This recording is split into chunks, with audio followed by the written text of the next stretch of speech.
everyone, so today's case is incredibly sad. It's also incredibly recent.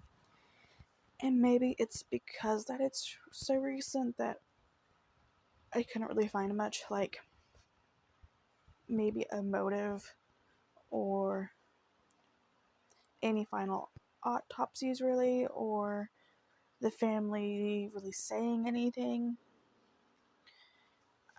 So this is going to be a bit of a shorter video.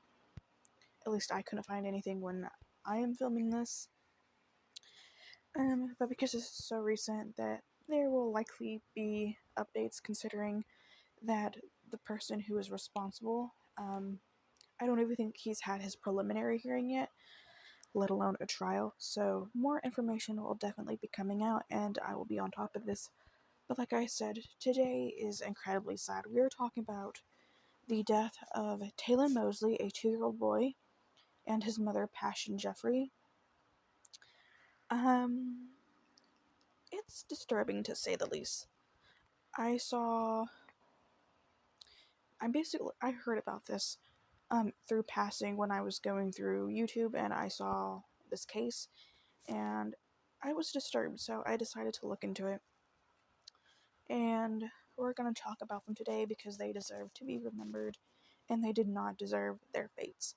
Also, some of this is probably going to be a little bit confusing just because the information I have for you is literally all I could find. Going through articles, it was basically the same timeline. So it might seem a little weird, so I'm going to try to present it in the least confusing way possible. I don't know if that's possible. But let's go ahead and get into it. Like I said, or I don't think I said this yet, all the links that I used for research will be down below. So, Taylen was reported missing after his mother, 20-year-old Pashun Jeffrey, was found dead in her apartment with multiple stab wounds. The night before she was found, Taylen went to her home with, quote, severe lacerations to both of his hands and arms, consistent with injuries caused by slippage during a knife attack, end quote.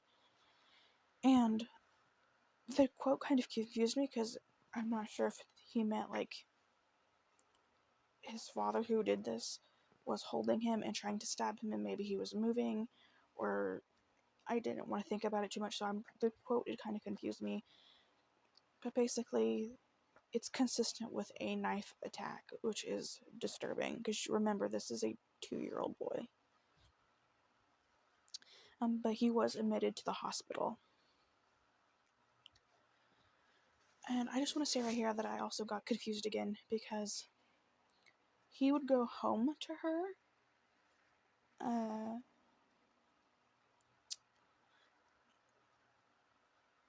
But for some reason,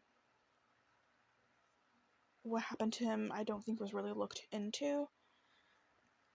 Because I feel like if a 2-year-old came into the hospital with these kind of injuries, they would look into the person who had care of him, which would have been, I assume, the father.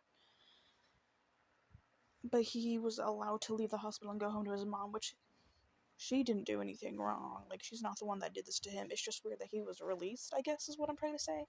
And that they didn't, like, stop Thomas Mosley. But anyways, moving on, Pashun's family decided to go check on her the next day, and they said that they saw blood on the sidewalk from her apartment, and they said that it was a lot of blood.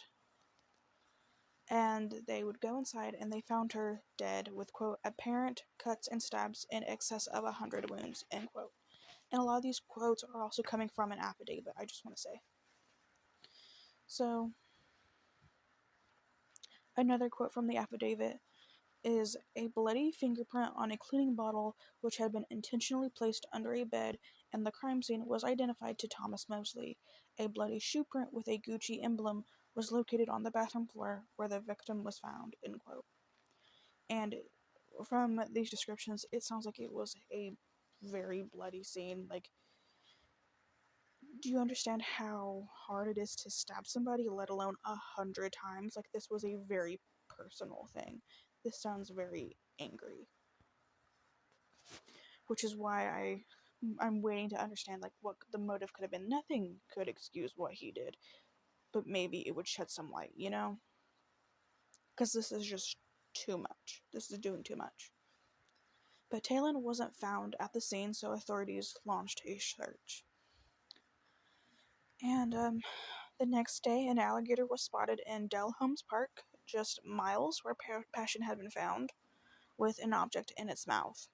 Officers filed a single round, and the animal dropped the object. And what they discovered was that the object was Taylen's body. The body was still intact, and the alligator would be euthanized. And I also had heard that this wasn't, even though it was miles away, just miles away from her apartment, it wasn't so close that he could have just gone out of her house and walked there. And I definitely don't think she would have done that to her own son and then, like, stabbed herself. So I think Thomas came back for him. Allegedly. Because I don't think he's went to trial yet, so allegedly. Thomas was booked in the Pinellas County Jail, and he's been charged with 2 counts of first-degree murder, and he pled not guilty, obviously. He pled not guilty. And so, yeah, I would agree with first-degree murder. Because, obviously, I think Taylen was harmed first, maybe, because he then went home to her. I'm not sure if, like, when he showed up at her house, she sent him to the hospital. That's, like, where I'm kind of fuzzy. It's like, would they have released him to her? But apparently he was released from the hospital at some time because he ended up being found days later dead. So obviously at some point he was released to one of his parents. And maybe Thomas came back for him. I don't know. That's why I'm really confused about how this happened. And why he would have done it. But I do think he planned this out. It's just too angry. And there would have been a lot of chances, because it's 2 different people, for him to take a step back and be like, what I'm doing isn't good. I should probably not do this. But he didn't do that. So the Pinellas Pasco Medical Examiner's Office determined the cause of death for Taylen to be drowning. I assume the one for Pashun was stabbing. I could not find an autopsy for her really anywhere, so. But the one for Taylen was drowning. So I hope that means that he was at least. Drowning isn't.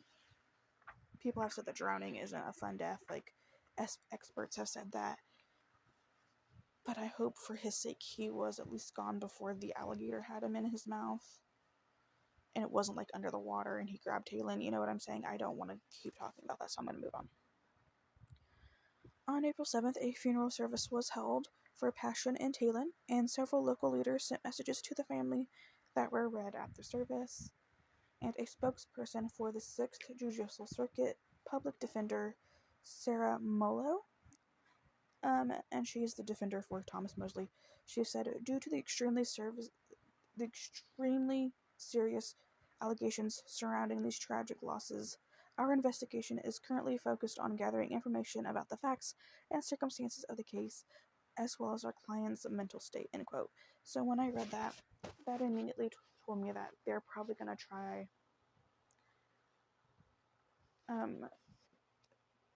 to make it sound like he wasn't in the right headspace, or like there's something wrong with him mentally. And I think that might be the road they're going to go down because of that last line. And I feel like in all of these murder cases, for the most part, they all get a psychological evaluation, because you never want to believe that someone just did this. So I think for the most part, everyone who kills someone, when they're caught, they get a psychological evaluation. I'm not sure. But I think it's the fact that she made it a point to say that they were going to do that is what kind of was a red flag for me, which they would probably be doing this because he's being charged with first-degree murder. I don't know how Florida is with the death penalty case. I know that in Florida, which is where Casey Anthony was, she was a death penalty case. I don't know if they still have it or not. So I wouldn't be surprised if they would eventually say this is a death penalty case, because she was also a first-degree murder death penalty case. So I don't know if they would change this later on for him, and they're just doing this because then, though that's immediately off the table. It's just weird to me that she made that comment, I guess. And her comment just rubbed me the wrong way, but that is what I have for you. At the time I'm filming this, I haven't seen any other updates, but if there are, I will be doing an update video, probably here soon, once we at least have any more information.